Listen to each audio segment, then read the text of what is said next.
Hey everybody, today we're going to talk about the draft archetypes for Magic Foundations draft.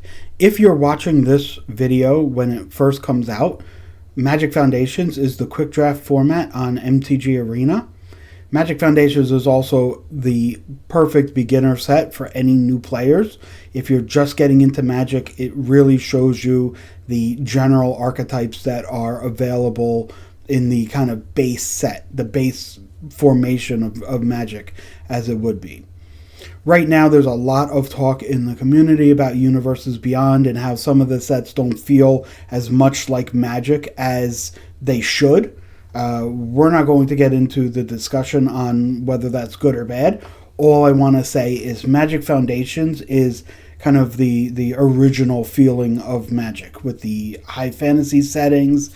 And, you know, if you are kind of not very enthusiastic about Universes Beyond, definitely check out Magic Foundations. Even though it is a set mainly aimed at newer players, it is one of my favorite draft experiences for the last year. It's just pure, clean Magic, the way that you think about Magic when you think about 10 and 15 years ago. So that's my pitch for Magic Foundations in paper or on MTG Arena. Again, if you're watching right now when this video gets released, it is the quick draft format. And, you know, if you really want to send WotC a message that this is the Magic that you'd like to play, instead of, or in addition to boycotting some of the Universes Beyond, make sure you're really playing these Magic Foundation formats so that you can kind of vote with your wallet. So, all that out of the way, let's get into the draft archetypes anchored by the Signpost Uncommon. And the first one we're going to talk about is Flying. So this is an easier deck for newer players to get into. Your attack vector is going to be in the air, so you can go ahead and draft most of the cards that you see with Flying in white and blue. The cards that you have on the ground should be supportive of that strategy or push you forward. I'm thinking about something like Big Fin Bouncer to bounce away any kind of potential blocker that they might have in the air. Something like Felidar Savior, where it's a 2/3 with lifelink for 4 mana. It comes into the battlefield and puts +1/+1 counters on up to 2 creatures. So you have that as a ground blocker. You put the +1/+1 counters on your flyers. You keep attacking in the air, and then even if you had a chump block, you have a 2/3 with lifelink, right? So it's chump blocking, it's soaking up damage that would be coming in and gaining you 2 life also in the process. So this is an easier archetype to get into. When you see something like Empyrean Eagle, that's your signpost that this archetype might be open. But it uses a lot of great uncommons like Sarah Angel, like Spectral Sailor, which is an amazing card. 1 mana for a 1/1 flash flying, and then in the late game, pay 4 mana and draw a card. So for that reason, when we look at draft archetypes that I would suggest to newer players or somebody who may be first time playing Magic Foundations, Flying is definitely up there. I'm going to give it an S tier. Life Gain has the issue that Life Gain always does of needing to have the payoffs and the enablers, right? And so it's kind of an ABC draft. You need to make sure you have the payoffs, the enablers, and then when you're playing in your game, you need the lands that are going to support it. The Signpost Uncommon here is Fiendish Panda, but really the way you get into this deck is with a Johnny's Pride Maid or the Paladin that also grows when you gain life. Those are the type of cards that go ahead and let you get into this deck. You really want to grab Healer's Hawks, you want to grab Sunblessed Healers on the ground, and then if you have something like Vengeful Blood Witch, that is something that can help end the game later on. Because it's a little bit more difficult to get into, I'm not going to rate it as highly as I have Flyers. It is certainly a fun deck and is a deck that a lot of newer players like to get into the format with, and so I will be respectful of that, and I will go ahead and say that this is kind of a B deck. What you do get with white and black is a lot of removal, and so I do like having removal heavy decks. The problem is you can't forget that you need enough enablers to make your payoffs really matter. And so remember, when you're drafting, you want a good combination. Again, Felidar Savior is a really good one for that. Something like Baked into a Pie is really good as far as removal. So it's a good archetype, but not as easy to draft as Flyers are. Next up, we have the red-white aggro deck. This is a very fast, low-to-the-ground deck. Heroic Reinforcements is the card that really makes this sing. This is the Signpost Uncommon. This is put 2 1/1 white soldier creatures into the battlefield. They get +1/+. All your creatures get +1/+1 and haste until end of turn. So this is a way to really push through damage at the end. You use cards like Frenzied Goblin, Fanatical Firebrand to really get in for early points of damage, chipping away, and you may need to finish up the game with something like a Burst Lightning or a Heroic Reinforcements. Banishing Light is really good here to be able to take off a blocker that's larger than all of your attackers, because if you take too many turns off of attacking, you may have already lost the game, right? This is a very aggro deck. You need to be attacking every single turn. Because you're so locked into that one archetype, you're so locked into the strategy of attacking every single turn, I can't recommend the deck. I do think that it is a fun deck when you have it, but if you're in white, you know, you'd almost have to be pushed into the aggro part, or get the red cards, you know, that are always flowing to you, because otherwise, if you're in white, how do you not end up in the Flyers deck, or the +1/+1 counters deck, or the life gain deck? You know, what kind of white cards were you taking that were so agnostic to the other strategies that you ended up in this all-in aggro strategy? So it's not my flavor of draft. I'm sure it's viable, as all the archetypes here are. But for new players, I don't recommend it. I'm going to put it in the D category. Doesn't mean you can't have fun with it. If you enjoy it, please play it. Have a great time with it. But it's not something that I would recommend new players start with. Next up is Selesnya. This is the white-green +1/+1 counters deck. The Signpost Uncommon is the Good Fortune Unicorn, where it's a 3-mana 2/2, and all creatures you play come into the battlefield with +1/+1 on that creature. So it makes all the creatures that you have after it much bigger. This is a great deck if you can pick up some Llanowar Elves and you're playing the Unicorn on turn 2. What that helps you do is it makes all the rest of the cards in the deck that much better. It turns your Helpful Hunters, the 2-mana 1/1 white cat that draws your card when it enters. It turns it from a 1/1 chump blocker to a 2/2, real card that can attack and block. Towards the end of the game, it will be a chump blocker, of course, but it definitely will be able to get in for some damage. This is the kind of deck that, the +1/+1 counters make it better, but you're not all in on the strategy. Something like Mossborn Hydra. If you have a chance to add +1/+1 counters to it, fine. But if you just play the card by itself, the natural landfalls that you'll have will double the number of counters that are already on the card naturally. That's why this strategy isn't as all in as like the aggro strategy that we just talked about. And so while this strategy isn't my favorite strategy, I'm not going to rank it as low as I did the aggro deck. I'm going to put this strategy in the C territory. Next up, we got the blue-black graveyard deck, anchored by Dreadwind Scavenger, a 3-mana 2/2. When it enters or attacks, you draw a card and discard a card. And if you have Threshold, that's 7 cards in your graveyard, it gets +1/+1 and Death Touch. So this is a great card that gets incremental value from the graveyard.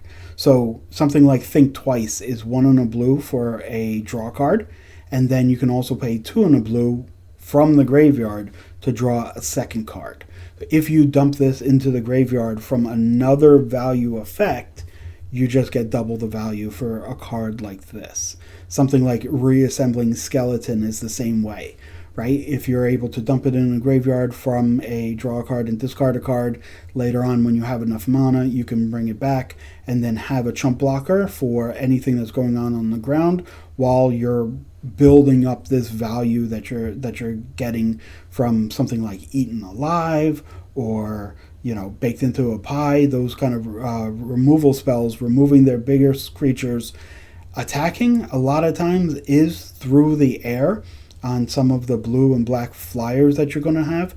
Things like Burglar Rats are a great way to gum up the ground. Burglar Rats is a 2 mana 1/1 that when it enters, your opponent discards a card. You're drawing their resources while you're getting a new resource pool of the graveyard. It is a fun deck to play, but it is a little bit more complicated for newer players. So I'm going to go ahead and put it in the B category. The next deck is the Is It Spells Matter deck. And so blue-red is a favorite of a lot of players. And so this one is about non-creature spells. So something like Tolarian Terror is a 7 mana 5/5 with Ward 2. And it costs 1 less for each non-creature spell into the graveyard. So you're using Think Twice, you're using Burst Lightning, you're using Thrill of Possibility to get cards into the graveyard and either lower the cost of those Tolarian Terrors, or something like Balmor, which is the Signpost Uncommon. This is a 1/3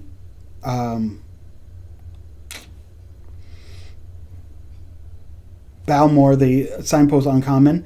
This is a 1/3 flying, and whenever you cast an instant or sorcery, all creatures you control get +1/+0 and trample until the end of turn. So it's not a big time attacker until you use Burst Lightning to kill a blocker, and then you think twice to draw a card, and now not only is it attacking as a 3/3 flyer, all your creatures on the ground and everywhere that are attacking for more damage. This uses things like Big Fin Bouncer really effectively to get rid of problematic blockers. This is a really great deck for Mischievous Mystic, a great card, a 2 mana 2/1 flying, and whenever you draw your second card in any turn, make a 1/1 flying creature. So you can usually attack through the air. Tolarian Terrors kind of solidify the ground as you're attacking through the air, but it's really your non-creature spells that are going to push you through. This is a great deck to kind of get into once you're in blue. Maybe you're looking for the Flyers deck. You're heavy in blue, but all of a sudden the white dries up. Now you can substitute the red for the removal that you need, and as long as you have some non-creature spells like Think Twice and Refute, all of a sudden this deck gets that much better. So for that reason, I'm going to go ahead and put this in the A tier. It is a little bit harder, and that is why I would not be able to put it in the S tier. It's a little bit harder to draft, but once you get into it, you really enjoy the deck. Another fan favorite that we have is Simic. This is green-blue, the ramp archetype. Tatiova is its Signpost Uncommon. This is a 5 mana 3/3 that has a landfall trigger. Whenever a land enters the battlefield, you gain a life and you draw a card.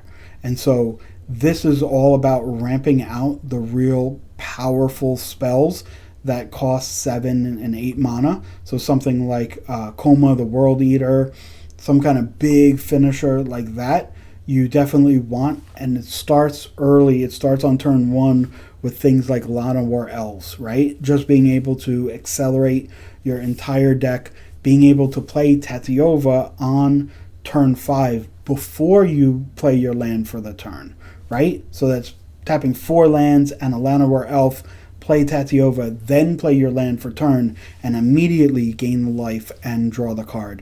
This way, if your opponent goes ahead and removes Tatiova, at least you got the value out of it. This uses bigger creatures like Elfsworn Giant. This is the 5 mana 5/3 with reach, and when a land enters the battlefield, you get a 1/1 elf token.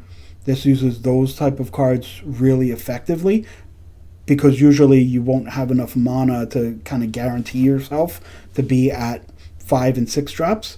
In this ramp deck, you certainly will, as long as you build it correctly, and that is with a lot of Llanowar Elves and Grow from the Ashes and things like that will kind of accelerate the mana curve even that much farther. It's a fun deck.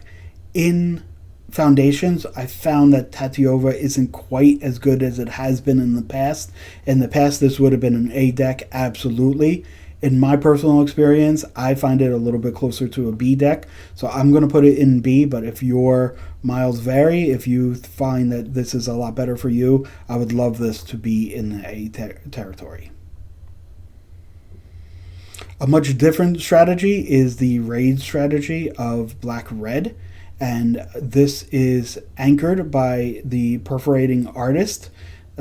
This is a 3/2 for 3 mana with Death Touch, and when it attacks at the end of their turn, your opponent pays 3 life or sacrifice a non-land permanent or discards a card. Now, it is their choice, but in this kind of deck, you're going to run them out of resources so fast that they are going to be obliged to take 3 life. Their life total is going to be the last resource they have, and as long as you're putting constant pressure on them, they will be losing that life total pretty quickly to where 3 is going to hurt a lot every turn.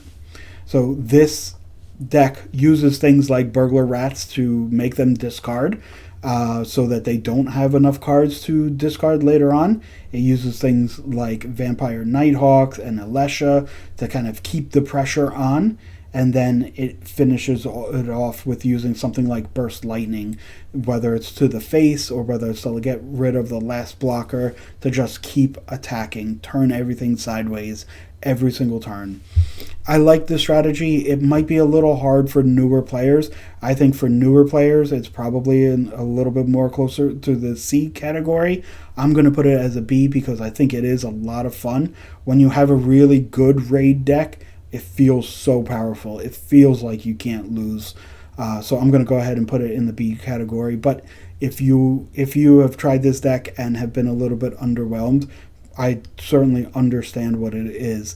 You really need that top end, like the Artist, to make sure that you're getting those raid triggers every single turn.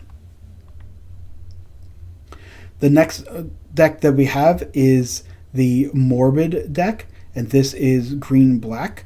Again, very similar to the ramp deck. You're going to be kind of using the Llanowar Elves to make sure that you get your creatures out really quickly so that their Morbid triggers have more time to work. The Signpost uncommon here is Wardens of the Cycle. So this is a 4 mana 3/4. At the beginning of your end step, if Morbid happened, which means if a creature has died, you get your choice of either gaining 2 life or drawing a card and losing a life.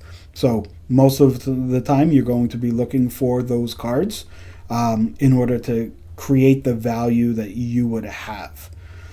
This is the kind of deck that goes really high up to something like Rune-Scarred Demon on the top end, but it uses things like Elvish Regrower, Vampire Nighthawk. On the smaller side, something like a Hungry Ghoul and Burglar Rats again, to kind of solidify the early game and make sure that you have time to move yourself into the late game.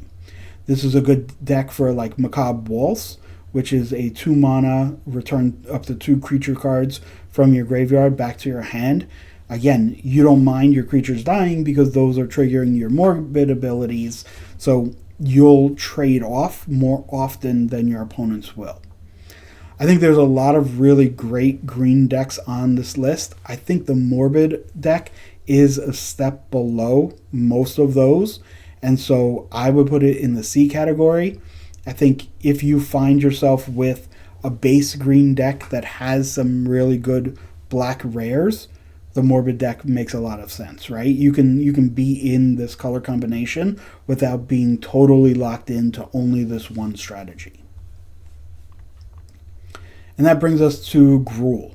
Gruul is the green-red deck, again, centered around the power 4 or greater, which turns on a lot of your cards.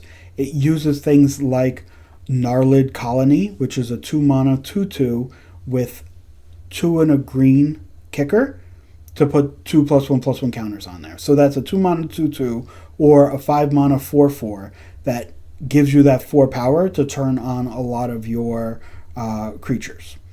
So the Signpost Uncommon is Ruby. This is a 2-mana 1/2 with haste that can tap for red or green, so it helps you accelerate.